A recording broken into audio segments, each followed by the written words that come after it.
اعوذ باللہ من الشیطان الرجیم بسم اللہ الرحمن الرحیم السلام علیکم ورحمۃ اللہ وبرکاتہ۔ بریکنگ آلویز کے ساتھ ناظرین کرام، اہم فیصل سے یہ امید کرتا ہوں آپ جہاں بھی ہوں گے رب تعالیٰ کی پناہ میں عافیت سے ہوں گے۔ اسرائیل کی طرف سے پاکستان مخالف بیان، بھرپور نشانہ حکومت کا کپتان، حکومت کا ہی پی ٹی آئی پر پابندی لگانے کا اعلان، حامد میر کا بھرپور قسم کی گواہی بحق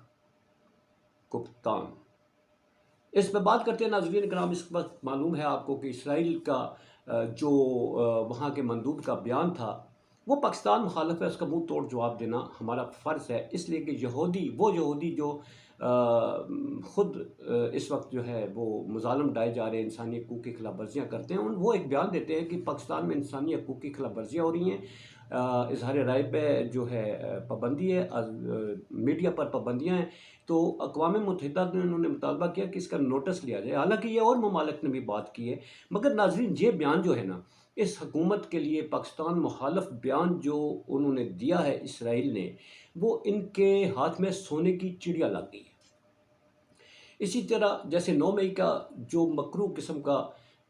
جو کھیل کھیلا پاکستان دشمن لوگوں نے، جو سیاہ باب ہے ہماری تاریخ کا، اس کا بھرپور فائدہ کس نے اٹھایا؟ ایسا ہی نا، جیسے مشرف صاحب سے پوچھا جاتا تھا کہ بے نظیر بھٹو کا قتل کس نے کیا، تو وہ کہتے تھے یہ اس سے پوچھا جائے جسے اس کا فائدہ ہوا۔ تو اب اس 9 مئی کے واقعات میں فائدہ کون اٹھا رہا ہے؟ وہ یہ حکومت اٹھا رہی ہے۔ اسی 9 مئی کے واقعے کو اٹھا کر ایک پوری جماعت کو جس طرح سے انہوں نے بلڈوز کر دیا، اس کے جو سربراہ ہے اس کو آئے دن ابھی تک صبح سے لے کر شام تک اسمبلی کا فلور ہو، کوئی پریس کانفرنس ہو، وہ ایک ہی شخصیت نشانہ ہوتی ہے، وہ ہے کپتان۔ میں تو کہتا ہوں کہ چور مچائے شور کی مصداق جو ہے، یہ ایک بھرپور قسم کی جو ہے وہ تفتیش ہونی چاہیے۔ شور مچانے والوں کو سامنے تفتیش کرے تو کھرا مل جائے گا، میں لکھ کے دیتا ہوں کھرا مل جائے گا، مگر وہ نہیں کریں گے، کیونکہ یہ منصب بھی خود ہے اور یہ مقدمہ بھی خود کرتے ہیں اور اس کا انصاف بھی خود کرتے ہیں، وہ نہیں ہوگا۔ تو اسی طرح ناظرین کرام، جو اسرائیل کا وہ بیان آیا ہے، اب صبح سے شام تک پریس کانفرنسز ہو رہی ہیں کہ یہ جو پی ٹی آئی ہے اس کی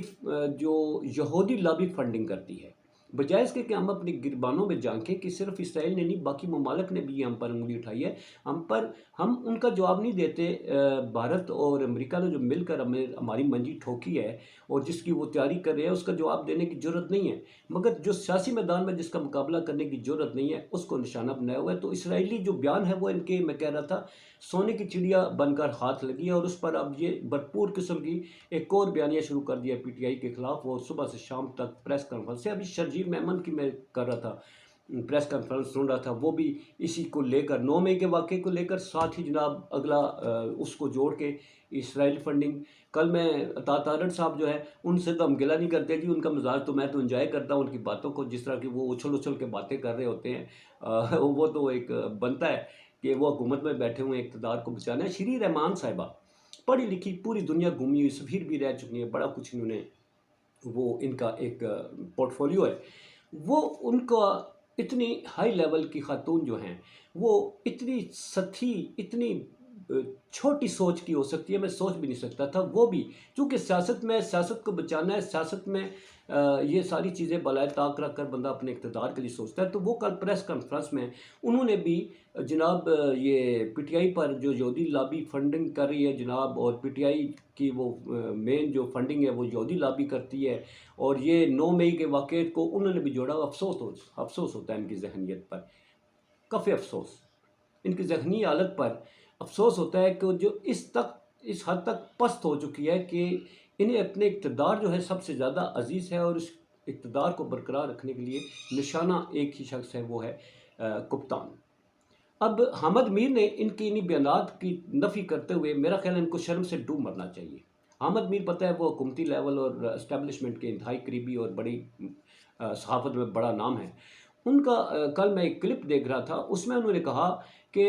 پی ٹی آئی کے دور میں چیئرمین عمران خان پر جتنا شدید قسم کا پریشر تھا کہ اسرائیل کو تسلیم کر لو، وہ سیسا پلائی دیوار بن کے کھڑا ہو گیا، اور یہ دباؤ کس کا تھا؟ اس وقت کے جو ہمارے باجوہ صاحب ہیں، آرمی چیف ہیں، ان کی طرف سے دنیا سے بھرپور قسم کا دباؤ تھا کہ ہمیں یہ اسرائیل کے ساتھ تعلقات رکھنے چاہیے، مگر کہتے ہیں شدید دباؤ کے نتیجے میں بھی چیئرمین پی ٹی آئی سیسا پلائی دیوار کھڑا رہا۔ میرا خیال ہے ان کو جو الزام لگاتے ہیں انہیں شرم سے ڈوب مرنا چاہیے کہ حامد میر صاحب جو ہے اس کی وہ تردید کر رہے ہیں۔ اب آتے ہیں جی اسی کو 9 مئی کا پہلے واقعہ تھا، اب یہ ایک اور واقعہ آ گیا، تو اب جناب جاوید لطیف صاحب اور اعجاز صادق صاحب جو ہے وہ اس پر پابندی کے لیے جو ہے وہ کہتے ہیں جی بہت ہم پر پریشر ہے، پابندی لگائے جائیں، تو ہم یہ معاملہ پارلیمنٹ میں جو ہے لے کر جائیں گے۔ پارلیمنٹ جو فیصلہ کرے گی پابندی لگانی چاہیے یا نہیں لگانی چاہیے، تو اس کے بعد پھر سپریم کورٹ جائے گا، پھر وہ فیصلہ وہاں ہوگا۔ اب یہ معاملات اس لیے جلدی سے ہو رہے ہیں کہ موجودہ چیف جسٹس جو ہے انہوں نے ستمبر میں ریٹائر ہو جانا ہے، ان کے مرضی کے جو چیف جسٹس ہے انہوں نے آنا ہے، تو ان سے پہلے یہ کچھ معاملات جو ہیں یہ اب جلدی سے اس طرف لے جا رہے ہیں کہ ہم پارلیمنٹ سے کرائیں گے، سپریم کورٹ میں کیس جائے گا، ابھی تو چھٹیاں چل رہی ہیں، چھٹیوں کے بعد وہ ان کے پسندیدہ جسٹس آئیں گے، ان کی ٹیبل پر پھر یہ کیس جائے گا پابندی کا، تو انہوں نے ٹھک سے لگا دینی ہے پابندی۔ تو یہ چل رہا ہے ناظرین، اس وقت ایک سیاسی جماعت کو زبردوز جو کر چکے ہیں، اب بھی خطرہ ہے، انہیں مری ہوئی باڈی سے بھی خوف ہے، یہ اتنے دلیر ہیں۔ آگے آگے دیکھیے ہوتا ہے کیا، پھر ملیں گے۔ پاکستان زندہ باد، پاک افواج۔